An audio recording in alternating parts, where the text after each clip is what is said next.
Payg'ambarimiz alayhissalatu vassalam kim Allohning roziligiga yo'lida bir masjid qursa, Alloh taolo unga jannatda qasr qurib beradi deganlar.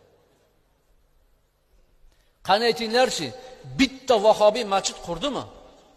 Bitta salafiy masjid qurganmi? Qurgan yo'q.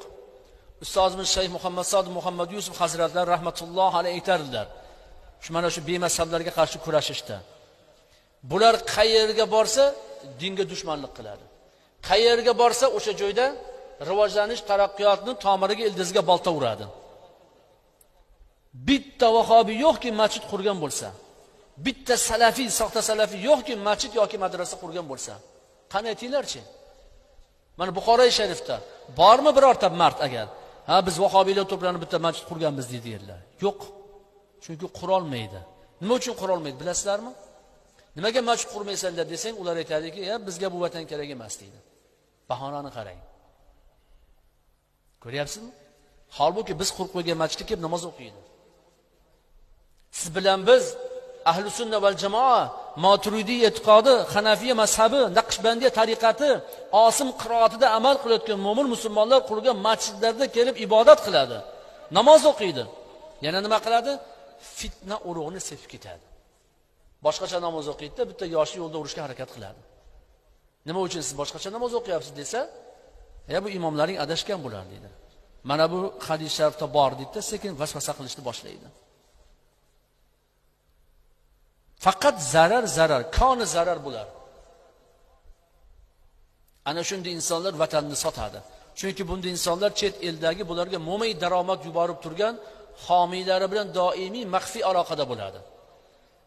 Bular pulga sotadi vatanini.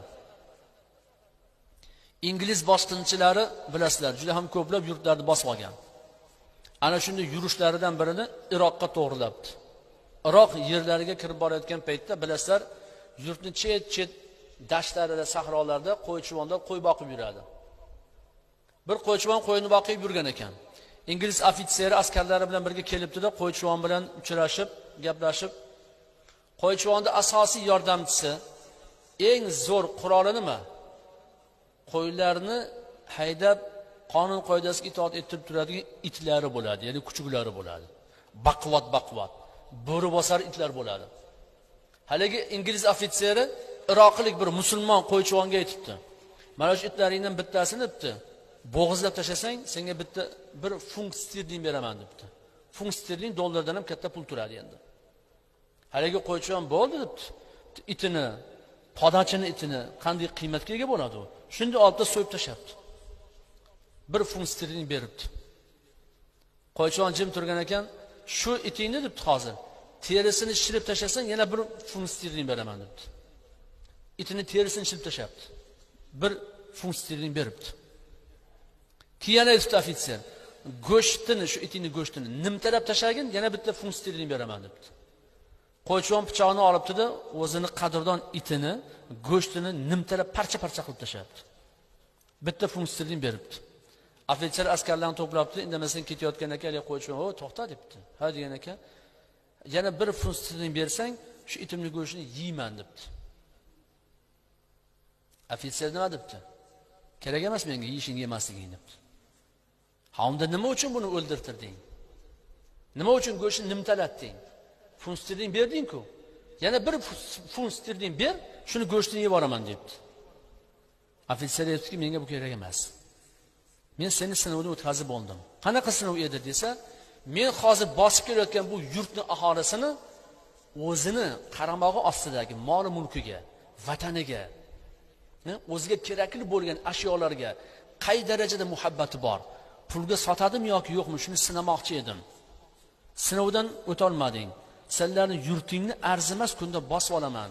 Chunki senlarga funt sterling bersam bo'ldi, hammang sotilasan" degan ekanlar. Azizlar, ana shunday vatan xoinlari, sotqinlar mana soxta salafiylar, vahobiylarga chet eldan turib dollar jo'natsa, o'zini vatanining imomini sotib beryapti. O'zini otasining nikohini shu imom o'qigan. Imom o'qigan nikohdan keyin shu dunyoga kelgan. Agar shu imom o'sha bularning tilida bo'yicha sotqin bo'lgan imom shuni nikohini o'qimasa, uni bola valadi zino bo'lib dunyoga kelar edi. Dodo momosi o'lganda janozasini shu imom o'qigan. Shu badbaxt sotqin soxta salafiy vahobiy tug'ilganida shuni qulog'iga shu imom azon etgan, takbir etgan ta'nini ko'targan, kerak bo'lsa ismini qo'yib bergan. Ammo bu sotqin nima qilyapti? Chet eldan turib $1 beraman desa, imomini sotyapti. $2 bersa vatanini sotadi. $3 bersa dinini sotadi. Ammo biz dinni sotmaymiz, biz islom uchun kurashyapmiz dedi. Yo'q, bu seni fikringcha islom u. Sen o'zing to'qib olgan islom u. Haqiqiy islom u emas. Haqiqiy islom mana payg'ambarimiz sollallohu alayhi vasallam aytibdilar. Kim o'zini moli dunyosi uchun, kim o'zini jonini saqlash uchun, kim o'zini dinini saqlash uchun va kim o'zini ahli ayolini saqlash uchun jon fido qilsa, shu shahid deyaptilar. Mana Iroqning ahvoli nima bo'lyapti hozir? Inglizlar bosib olgandan beri kim kelsa kelib bosib ketaveradi Iroqni. Unisi kelib bosadi, bunisi kelib bosadi, bir u bosadi, bir bobo bosadi. Faqat bosqinchilik. Hech tinchlik yo'q. Nimaga? Chunki xalqning ichida xoinlar ko'p. Arzimas $1 3-4 so'm chaqaga vatanini sotaveradi. Eng qadrdon necha yillardan beri qo'ylarini bo'ridan saqlab himoya qilib yurgan itini 3 ta funt sterling uchun so'yib, nimtalab, terisini shilib tashlagan sotqin qo'ychivonlardan iborat bo'lgan aholi dushmanga qarshi kurashadimi?